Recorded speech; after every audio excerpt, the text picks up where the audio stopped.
Hello and welcome to Let's Talk, a Tulsa World virtual town hall meeting. I'm Wayne Green, editorial pages editor for the Tulsa World. Today's town hall is graciously underwritten by the George Kaiser Family Foundation. We're joined today to talk about the COVID infection on Tulsa's nonprofit agencies by Alison Anthony, President and CEO of the Tulsa Area United Way, Carrie Vesely Henderson, Iron Gate Executive Director, and Annie Koppel Van Hanken, Senior Program Officer with the George Kaiser Family Foundation. Welcome to all of you. These are challenging times. It seems to me that the nonprofit health agencies that we look to for help in these sort of times are hit in a bunch of different ways. There's record number of people who find themselves unemployed and needing assistance. The nonprofits that help them are seeing, in many cases, their donations going down because the economy is suddenly very severely depressed. And the economy's ability to serve, in many cases, is frustrated by the nature of how we are sheltering in place. So Carrie Vesely Henderson, Iron Gate's mission is feeding the hungry in a safe, healthy way. How is that complicated by the COVID-19 situation? So as you can imagine, we are normally a very high touch agency.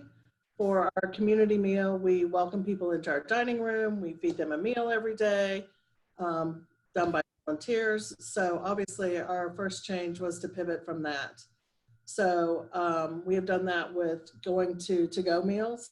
And so we are putting together our meals every morning and offering them to our regular guests in a to-go style. And so that has worked well, and our guests, have pivoted along with us. And then for our grocery pantry, we usually have a self-select grocery pantry, meaning our guests can come in, they can pick the groceries they want. Again, very high touch, lots of volunteers. And so we've switched that as well. Just last week, we went to a drive-through pantry. And so we are preparing the pantry boxes, getting them ready. People are signing up ahead of time online. And literally, we check their name off, they drive through and pick up their groceries. So we're putting them in trunks of cars. So we've just had to become creative and innovative on how to keep delivering on our mission, but doing it in a way that's safe for our guests and our staff. So, Alison Anthony, my guess is that Iron Gate isn't the only agency that's having to deal with these sort of challenges. Can you give us a broader picture of the situation among Tulsa's nonprofit agencies? Well, it's just like Wayne, any other sector of the business community, we're all impacted by social distancing. So many of our partners who are, for example, working in case management, they've been able to pivot to virtual work, like Family and Children's Services doing telecounseling, for example. That's one way. But other organizations like Goodwill, for example, you would normally be doing your spring cleaning and able to take your donations to Goodwill, and then they would then be providing jobs to work with those materials and sell those materials. They're not able to fund their operations right now. But there are also a lot of organizations that are working diligently to provide basic needs, like Sand Springs Community Services or Sapulpa Caring Community Friends or Broken Arrow Neighbors, and those are brave frontline workers, just like the hospital workers or like the grocery store workers. So they're actually at work trying to help get food and medical assistance and prescription assistance, things like that, to rent, to help our neighbors in need. And that's why we established the Tulsa Area Community COVID Response Fund to help those organizations. And we've already, together working with Tulsa Community Foundation and area funders, put more than $500,000 of funds out in the community to meet those needs. So we had another nonprofit agency director send us a question for this forum where he wanted to know if there's been any way for the agencies to communicate with each other, to share what they know about this. And Wayne, I think actually we've had great response from elected officials. I know that Senator Langford's office and Senator Langford himself and Secretary of Commerce Sean Copeland and actually Governor Stitt have all been on calls with the nonprofit community if nonprofits will go to the Oklahoma Center for Nonprofits website, they're able to access resources for any nonprofit in the state, and also a weekly call with the Secretary of Commerce and with the Oklahoma Center for Nonprofits. Our 59 partner agencies also have resources available to them, and I think are actually glad right now that nonprofits are asked to keep 3 to 6 months of reserves, because they're, that's really serving us well right now if we've been able to adhere to those best practices. But there's some great resources like that available. Annie Koppel Van Hanken, first of all, happy birthday. And I understand there's some sort of disturbance in your neighborhood this morning related to that. But in situations like this, a lot of times we turn our eyes to foundations like the George Kaiser Family Foundation for sustaining help. Tell us how GKFF is dealing with that at this point, and how are you setting the priorities in what you're able to do? Yeah, it's been really interesting. We decided very early on that it would be a moment where we needed to reach out to our nonprofit partners who are in a position to do basic needs support. It felt very obvious to us that rather than be overly contemplative and strategic, we needed to actually just be supportive and immediately responsive. And so I have longstanding relationships with nonprofit partners, as do my colleagues. We just started calling folks and saying, hey, how's it going? What do you need? And then we made a pretty back of the envelope determination to start by sending kind of unsolicited support to all of our social service agencies who we could imagine were in frontline positions. And Iron Gate is a great example of that. Ashley and I know each other well, so I called Ashley and said, what's going on? And we, had probably 10, 15-minute conversation, and that helped us formulate a sense of her need there. And we did that to about 40 agencies. And then we've partnered closely with United Way and others to do a variety of community-wide responses. We have focused a lot on food. One element that I've been very heartened to see is our faith community has responded massively and urgently. I've been really, really proud to partner with about a dozen churches, and they're in different parts of the city. But our pastors have been really aggressive in their response and meeting the need. And what I'm hearing from folks almost uniformly is that for the first time in their distribution line for food, they are seeing people who a month ago, 6 weeks ago, were donors who are now in a position to need help.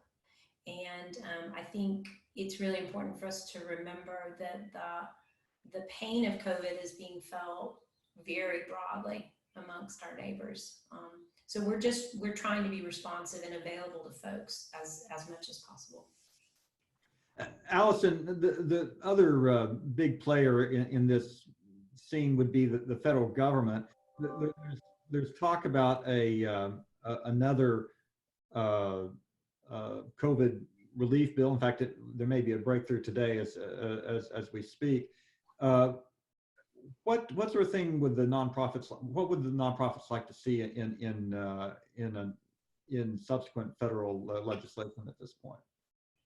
Well, Wayne, I think what we're seeing is the paradox that when the needs are greatest, this crisis knows no boundaries, and so when the needs are greatest right now, many of our former donors now find themselves in need for the first time. And so there's that paradox that when nonprofits need to be the strongest, sometimes, as we were talking about, many of the revenue streams dry up, or people aren't in a position who've always been very generous. They find themselves right now in a position where they may not be able to help. And so some of the things that the next CARES Act or federal stimulus could do is to provide emergency funding to nonprofits so that the state and the federal government could work together to get those services out there into the community, some more emergency funding. I think it'll surprise people to know that about 8% of our state's workforce is in the nonprofit sector. And so many estimates are between 1% and 2% of the payroll protection loan programs that came in that brought in up to, say, $100 million through the nonprofit sector into the community. And so, but that money dried up. As you know, that money ran out and can be forgiven and become more like a grant to the nonprofit community. And that's money that's going right back out into employees, to services, to food, shelter, and all those things that people are finding themselves in need of, many for the first time. And also increasing the charitable donation tax deduction would be helpful. Carrie, one of the ways that nonprofits fund themselves is through fundraising dinners, and an awful lot of them have run into the fact that you can't get more than 10 people in a room at a time right now. What's Iron Gate's situation here? So we actually are supposed to have our fundraising dinner this Thursday, and it's your typical founders dinner. We honor people who have done something for Iron Gate. And so we had the fundraising underway, things were rolling, our chefs lined up, and so we put a pin in it. We have communicated with our donors, we've hit the pause button, we have not rescheduled yet. And for us, that dinner was about 10% of our yearly revenue. So we're just holding right now to see kind of what unwinds, if it's possible to have it later, if people are going to want to gather. So we're in a holding pattern at the moment. Allison, you're in a situation where you can see the broader picture here. It seems to me that an awful lot of people who do fundraising are going to try to get like 12 months of events scheduled in 3 months of summer this year. Are we going to have for lack of a better term, we're going to have a train wreck of fundraising all at one time? You know, Wayne, it could get kind of bottlenecked, and so I really encourage. I mentioned the Oklahoma Center for Nonprofits. From a statewide perspective, they have a calendar on their website of events that other nonprofits around the state can look and see what dates are scheduled. I know Tulsa People tries to gather those dates, and so I think that the more the nonprofit community can work together to not be quite so on top of each other, that would help. And then the community can also help by, if they normally go to an event and make a contribution, just go ahead and if you're able in this tough time to go ahead and just write a check instead of going to the event, and help the organization know that, hey, we're still with you, we still want to fund you, we know you may not be able to have this event.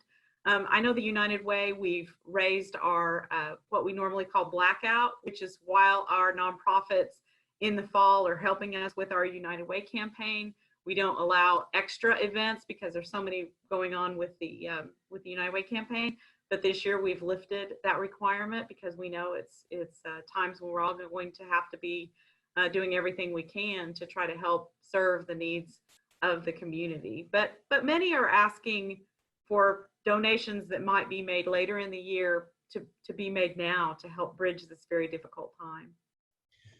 So I learned a long time ago that a good reporter always ends things by asking if there's some information that the people he's talking to are anxious to answer that, for he hasn't asked the right questions. So I want to give each of you a chance to add anything else to the conversation that hasn't been mentioned so far. Why don't we start with you, Annie? Annie?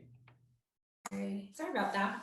I'm in a busy household, so I muted you temporarily.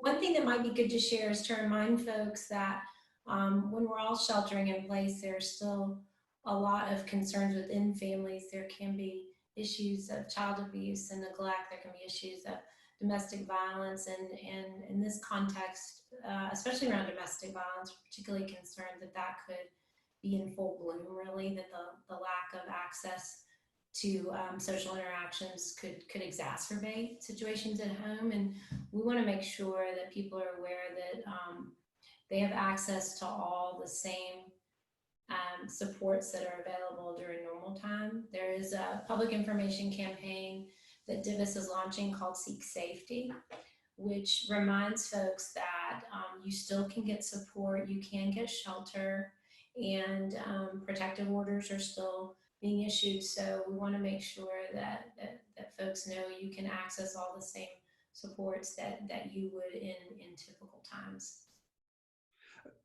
Carrie, first of all, congratulations on finding ways to meet your mission despite the challenges that Iron Gate is facing. It's really, there's a lot of health agencies that are doing, who are performing heroically at the moment. Is there anything you'd like to add to the conversation here? Just a few things. First, I would like to thank our supporters. GKFF and Annie were one of the first to reach out, and that kind of started, I think, support within our funding community. So I really appreciate a lot of our traditional foundation supporters reaching out and giving us financial support for the long run. I'd also like to thank the rest of the social service community. I think it has been a great time of partnering, sharing resources. You know, to quote the trendy buzzword, we're all in this together. Iron Gate is helping Divis do grocery bags for their people they're sheltering in hotels. We're working with the new shelter with the Day Center and the Salvation Army to provide meals. So I think that's the silver lining, and the exciting part is this mass communication and collaboration that's always been there, but has just been really amped up. I think another amazing thing is the people who are able, individual donors who are stepping up. You know, opening the mail every day is checks from people that we don't know, that we are just meeting for the first time, that on a given day would be an amazing donation, but are extra special during this time because it is so uncertain. And then also the people we serve. In grocery pantry line, one woman was teary-eyed and said she was there for her and her mom, and they didn't know how they would get groceries. And so she brought me this card that her mother makes with flowers from the yard and said, I want to give you a hug. I can't. I'm going to give you a card instead.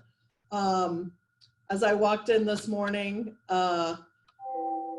over standing in line for the meal, and hey, lady. And he said, I just want to thank you for feeding us. We appreciate it so much. So I feel like even in these dark, troubled times, there are all these glimmers of humanity and hope that are coming through, and to see that every day. And you know, that's one of the blessings of being on the front line and being part of this every day, is to know how the community is reaching out and supporting everyone, especially our most vulnerable. So I really appreciate everyone and their kind words and supporting us. And we'll just keep going, all of us. Alison, I'm going to give you the final word today.